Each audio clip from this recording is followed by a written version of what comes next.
Welcome back, everyone. Sethphir here, and we are bringing you today elite in-game farming zones. So we're going to talk about what these are, what kind of items you can expect from them, and why you would want to do them. Quick spoiler alert, you will see some footage from some of the high-level elite open world zones here. So if you want to save that for yourself to experience for the first time, or you're a big lore person, then maybe just pausing or not watching would be a good idea.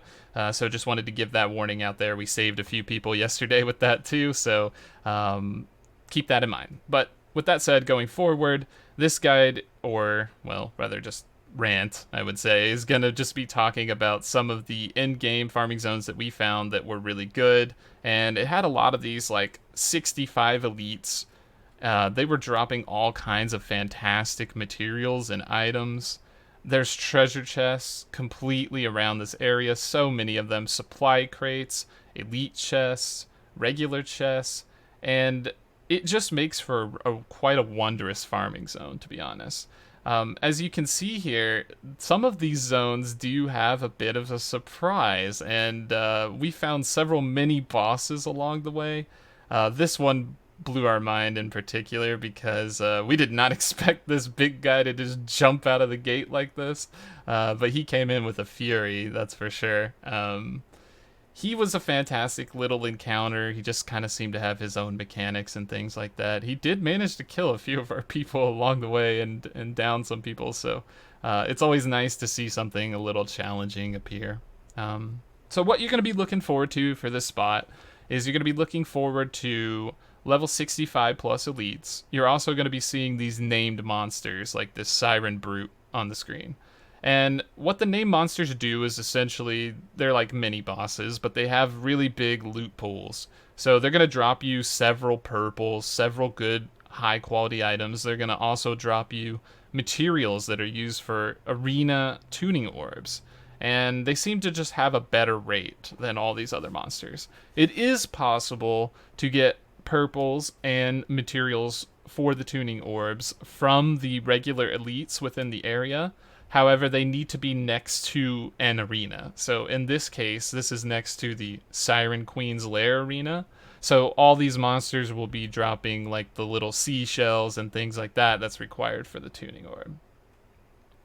So this place was quite fun, to be honest. We took a group of about 10 to 15 up here, and we lost people along the way. It's actually like a tower climb, so you have to go from the bottom all the way up, and you can make a camp at the bottom, but you can't make a camp anywhere else. So there is no respawn once you die. You're forced to either try to run back and hopefully like the mobs did not respawn along the way, or that's kind of it. That's the end of your story. And as you can see here, the boss did drop quite a lot of purples. I got a helm with a socket on it. I got one of the shells that's required for the tuning orb. So he's gonna give you some nice loot, to be honest. There's tons of gold to be had here, refining agents, cooking agents, treasure chests just all over. And do keep in mind that those elite chests are on a 1 day cooldown. So you need full 24 hours before you can access them again. So this might turn into a once a day farm that maybe you and your guild do, or you and your friends do.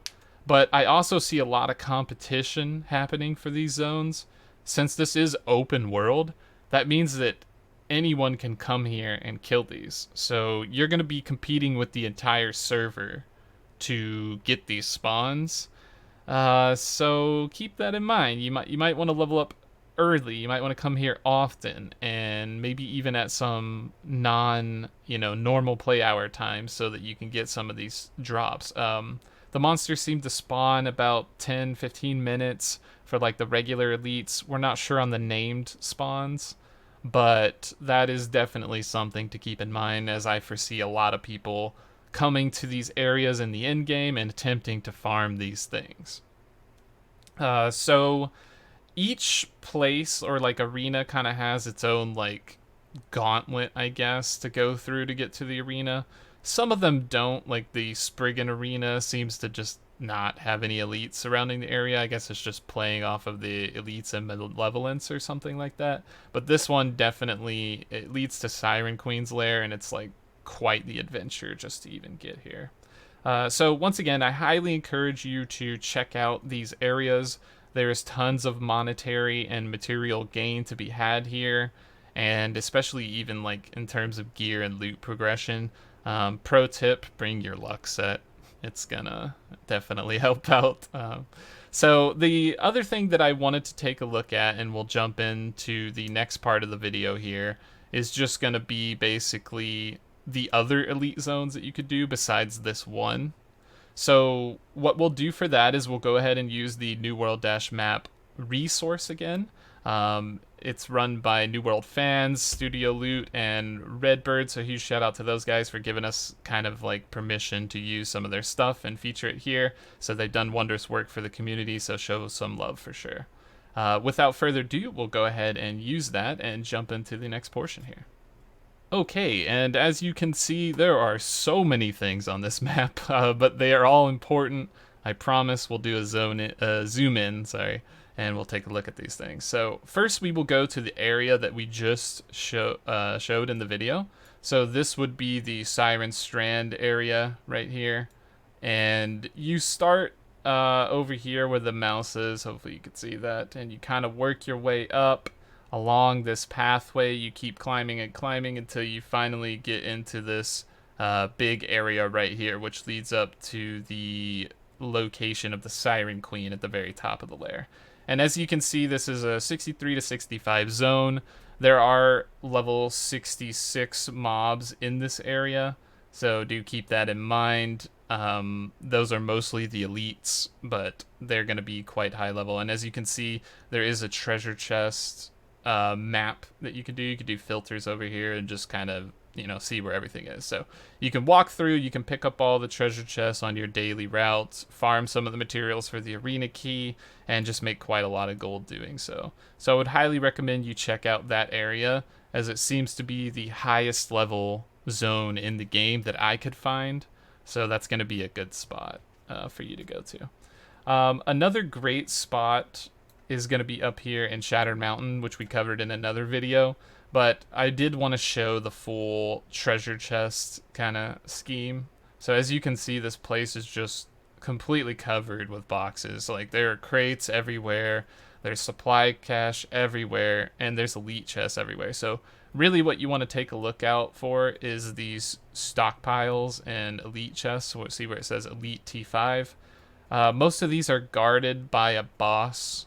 It'll be like just a big enemy that is very high level, and once again you're seeing level 62 to 65 corrupted in the zone. There are also portals which appear in this area, which can give quite good rewards, so be sure to check that out too. I would also recommend, for hardcore players, going to this area once every 24 hours and just kind of collecting all the treasure chests, so that way you get a solid stockpile of materials and just things that you're going to need. Another area that we found was pretty good was this corrupted area in the southern part of Shattered Mountains. This has a little bit lower level elites, but there is a lot of chests in the area. There's a few named elites in the zone that also can have potential to drop legendary crafting materials, legendary crafting recipes, and things of that nature. So be sure to keep an eye out for that one. We did find another area over here in Great Cleave, which seemed to have level 60 elites. There's a few treasure chests on the way. Namely, there's a giant brute at Balebane Mall. So that's also a decent one. It does lead into a few quests that make you want to come here, so you'll probably find this one eventually. But it's never bad to kind of go through, as you do see several elite chests that are tier 5 in this area. And then we'll go ahead and take a look at probably one of the final areas here, which is going to be Ebonscale. There are quite a few elites up this mountain path that kind of lead to I guess a boss on top of the mountain. From what I saw in the beta, these guys were actually level 55, but it's saying that this group is like 61, 62. We did see level 60s over here in this corrupted area, like before you go to Dynasty Shipyard. And there are several like named monsters around this area that would be quite good. This island in particular seemed to have quite a lot of things, so that's a really good place to get a lot of elite stockpiles. So really kind of using this map resource, you can see a lot of the places in the game that may be like a good idea for you to farm in. But the big in-game farms are probably going to come from the higher level zones. Oh yeah, I did forget about Edensgrove, which is the central Malevolence Tower, which has tons of tier 3 urns and chests. It's also like level 62 plus.